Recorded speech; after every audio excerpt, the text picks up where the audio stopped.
নমস্কাৰ আপোনালোকে চাই আছে টেকনোফোকা ইউটিউব চেনেল আপুনি যেতিয়া প্ৰফেশনাল ফটোগ্ৰাফি কথা ভাবে সদায় আপোনাৰ মনত DSLR কথা প্ৰথমতে আহে কিন্তু আজিকালি মিৰৰলেছ কেমেৰাও বহুতে ইউজ কৰিব ধৰিছে আৰু বহুত পপুলাৰ হৈছে তো আহক আজি আমি জানি লওঁ যে মিৰৰলেছ আৰু DSLR মাজত কি ডিফাৰেন্স থাকে DSLR ফুল ফৰ্মটো হ'ল digital single lens reflex DSLR এখন ৰিফ্লেক্স মিৰৰ থাকে য'ত লাইটটো সেন্সৰ পোৱা আগত হিট কৰে আৰু লাইটটো ডাইৰেক্টলি সেন্সৰত হিট নকৰি মিৰৰখনত বাউন্স হৈ অপটিকেল ভিউ ফাইণ্ডাৰত যায় য'ৰ পৰা আমি ইমেজখন দেখা পাওঁ আৰু যেতিয়া আমি ভিউ ফাইণ্ডাৰত চাই পেলাই আমি শাটাৰ বাটনটো যেতিয়া ক্লিক কৰোঁ শাটাৰটো ক্লিক কৰাৰ পিছত মিৰৰখন ডাং খাই যায় মিৰৰখন ডাং খাই তেতিয়া লেন্সৰ পৰা লাইটটো ডাইৰেক্ট সেন্সৰত হিট কৰে আৰু তেতিয়া আমাৰ ফটোগ্ৰাফখন ক্লিক হয় কিন্তু মিৰৰলেছ কেমেৰাত কোনো মিৰৰ নাথাকে আৰু লাইটটো লেন্সৰ পৰা সোমাই সিধা সেন্সৰত হিট কৰে আৰু সেন্সৰত হিট কৰাৰ পিছত আমাৰ মিৰৰলেছ কেমেৰাত এখন ডিজিটেল ভিউ ফাইণ্ডাৰ থাকে য'ত আমি যেটো লাইট সেন্সৰত হিট কৰিছে তাৰে আমি ডিজিটেল প্ৰিভিউতে দেখা পাওঁ এখন সৰু ডিসপ্লেত সেই সৰু ডিসপ্লেখনকে ডিজিটেল ভিউ ফাইণ্ডাৰ বুলি কয় যেনেকৈ DSLR অপটিকেল ভিউ ফাইণ্ডাৰ থাকে same সাইজৰে digital view finder mirrorless কেমেৰাত দেখা পোৱা যায়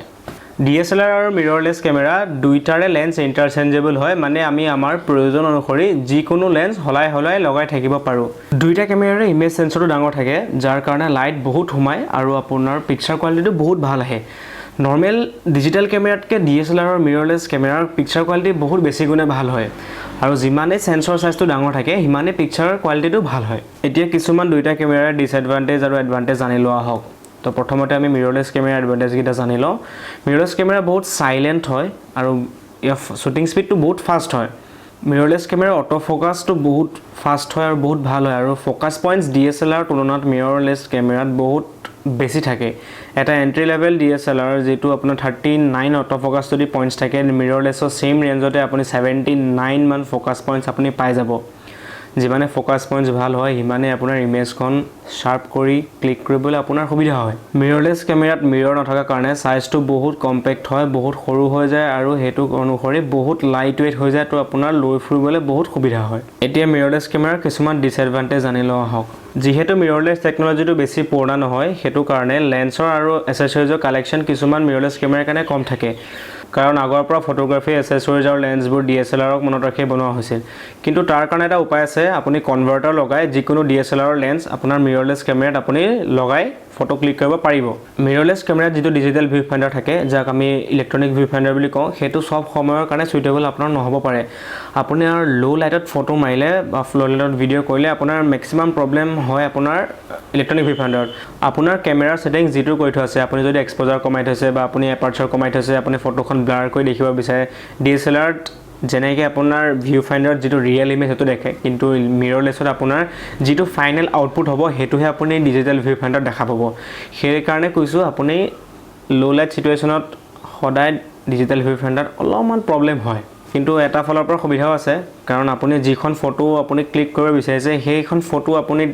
তাৰ ডিজিটেল প্ৰিভিউটো আপুনি ইলেক্ট্ৰনিক ভিউ ফাইণ্ডাৰত পাই যাব DSLR তেনেকুৱা নহয় কিন্তু DSLR আপুনি ফটোখন ক্লিক কৰাৰ পিছতহে দেখা পাব ফাইনেল আউটপুটটো কাৰণ অপটিকেল ভিউ ফাইণ্ডাৰত কেতিয়াও ফাইনেল আউটপুটটো দেখা নাপাব অপটিকেল ভিউ ফাইণ্ডাৰত ডাইৰেক্ট যেটো ইমেজ আপুনি দেখা পাব হেতু লাইভ যেটো হৈ আছে দেখা পাব কিন্তু ইলেক্ট্ৰনিক ভিউ ফাইণ্ডাৰত যেটো ফাইনেল আউটপুট হয় হেতুৱে ইলেক্ট্ৰনিক ভিউ ফাইণ্ডাৰখনত ডিসপ্লে হৈ থাকে আৰু যেহেতু ইলেক্ট্ৰনিক ভিউ ফাইণ্ডাৰখন মই এখন সৰু ডিসপ্লে বুলি আপোনাক কৈছোৱে তো হে ডিসপ্লেখন অন হৈ থাকিবৰ কাৰণে এনি টাইম পাৱাৰ প্ৰয়োজন হ'ব মানে চাৰ্জৰ প্ৰয়োজন হ'ব তো হেতু কাৰণে মিৰৰলেছ কেমেৰাৰ অলপমান বেটাৰি কনজাম্পচনটো বেছি থাকে আৰু আপুনি DSLR তুলনাত অলপ সেম চাৰ্জত শৰ্টছটো কম পাব এতিয়া কেইটামান DSLR এডভান্টেজ জানিলে হওক DSLR যেহেতু বহুত আগৰ পৰা চলি আছে তো DSLR কাৰণে লেন্স আৰু এসেসৰিজৰ কালেকশন বহুত এভেইলেবল আছে আৰু DSLR অপটিকেল ভিউ ফাইণ্ডাৰ আছে তো আপোনাৰ কোনো বেটাৰিটোৰ প্ৰভাৱ নপৰে আৰু লো লাইট ফটোগ্ৰাফিৰ কাৰণেও বহুত ভাল হয় এতিয়া কেইটামান DSLR ডিসএডভান্টেজ জানিলো হওক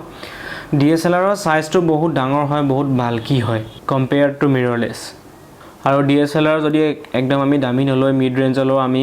অটো ফোকাস পইণ্টছ বহুত কম পাওঁ আৰু শুটিং স্পীডটো বহুত কম পাওঁ কিন্তু মিৰৰলেছ আপোনাৰ মই যেনেকৈ ক'লোৱে মিৰৰলেছৰ আপোনাৰ স্টাৰ্টিং ৰেঞ্জৰ পাই অটো ফোকাসটোৰ পইণ্টছও বহুত পাব প্লাস আপোনাৰ শুটিংও বহুত ফাষ্ট হয় আৰু DSLR বহুত নয়েজ কৰে বহুত মেকানিক্যাল সাউন্ডছ আহে DSLR পৰা আৰু এটা মিৰৰলেছৰ এডভান্টেজ আৰু DSLR ডিসএডভান্টেজ মই ক'ব বিচাৰিছো মিৰৰলেছত ইনবিল্ট ইমেজ ষ্টেবিলাইজেশ্যন থাকে কেমেৰাত থাকে লেন্সত নহয় ইনবিল্ট ইমেজ ষ্টেবিলাইজেশ্যন থাকিলে আপোনাৰ কি হয় যদি আপুনি ভিডিও কৰে তে ভিডিও চেক আপোনাৰ হোৱাৰ চান্স কম থাকে আৰু আপোনাৰ DSLRত কি হয় লেন্সত আপোনাৰ ইমেজ ষ্টেবিলাইজেশ্যন থাকে তো যিবিলাক লেন্সত ইমেজ ষ্টেবিলাইজেশ্যন থাকে সেই লেন্সবিলাকৰ কষ্টটো বহুত বেছি হয় আপুনি বহুত কষ্টলি কিনিব লাগে লেন্স নৰ্মেল লেন্সত ইমেজ ষ্টেবিলাইজেশ্যন নাথাকে তো যেহেতু মিৰৰলেছত কেমেৰাটোতে আপোনাৰ ইমেজ ষ্টেবিলাইজেশ্যন ইনবিল্ড আছে তো আপুনি যিকোনো লেন্স লগালেই আপোনাৰ ইমেজ ষ্টেবিলাইজেশ্যন পাবই কিন্তু DSLRত আপোনাৰ ইমেজ ষ্টেবিলাইজেশ্যনৰ কাৰণে আপুনি বহুত কষ্টলি লেন্স লগাব লাগে এতিয়া আমি ফাইনালি কনক্লুজনত আহোঁ যে আপোনাৰ কাৰণে কোনটো ভাল হয় যদি আপুনি বিগিনাৰ হয় আপুনি ফটোগ্ৰাফী ষ্টাৰ্ট কৰিব বিচাৰিছে আপোনাক এটা লাইট ৱেইট কেমেৰা লাগে য'ত আপুনি লেন্স খলাব পাৰে মানে যেনেকৈ DSLR আৰু মিৰৰলেছ মানুহে এইটো কাৰণে প্ৰিফাৰ কৰে যে য'ত লেন্স খলাই থাকিব পাৰি তো সেইটো কাৰণে আপোনাৰ ফাৰ্ষ্ট আপোনাৰ মিৰৰলেছটোৱে ভাল হ'ব কাৰণ আপোনাৰ লৈ ফুৰিবলৈও ভাল হ'ব লাইট ৱেইটো হ'ব আপোনাৰ শিকিবলৈ বহুতখিনি সুবিধা হ'ব কাৰণ DSLR মেক্সিমাম অপশ্যনছে আপুনি মিৰৰলেছত পাব যদি আপুনি এজন ট্ৰেভেলাৰ হয় বা আপুনি ট্ৰেভেল ব্লগাৰ হয় আপুনি বহুত ট্ৰেভেল কৰি ভাল পায় আপুনি ফ্লাইটতো গৈ থাকে তেতিয়াও আপোনাৰ কাৰণে মিৰৰলেছটোৱে ভাল কাৰণ বহুত লাইট ৱেইট হয় আৰু বহুত সৰু হয় কম্পেক্ট হয় তো আপোনাৰ স্পেচো কম লাগিব বেগত প্লাছ আপোনাৰ লৈ ফুৰিবলৈও সুবিধা হয় আৰু যদি আপুনি এজন প্ৰফেশ্যনেল ফটোগ্ৰাফাৰ হয় তেতিয়া আপোনাৰ কাৰণে DSLRটোৱে ভাল বুলি মই ক'ব বিচাৰোঁ কাৰণ যেহেতু DSLRটো বহুত আগৰ পৰা চলি আছে মই যেনে কৈছোঁ তাৰ কাৰণে আপোনাৰ কম্পেটেবল লেন্সেছ কম্পেটেবল এচেছৰিজ আৰু বাকী নৰ্মেল যিখিনি লাইট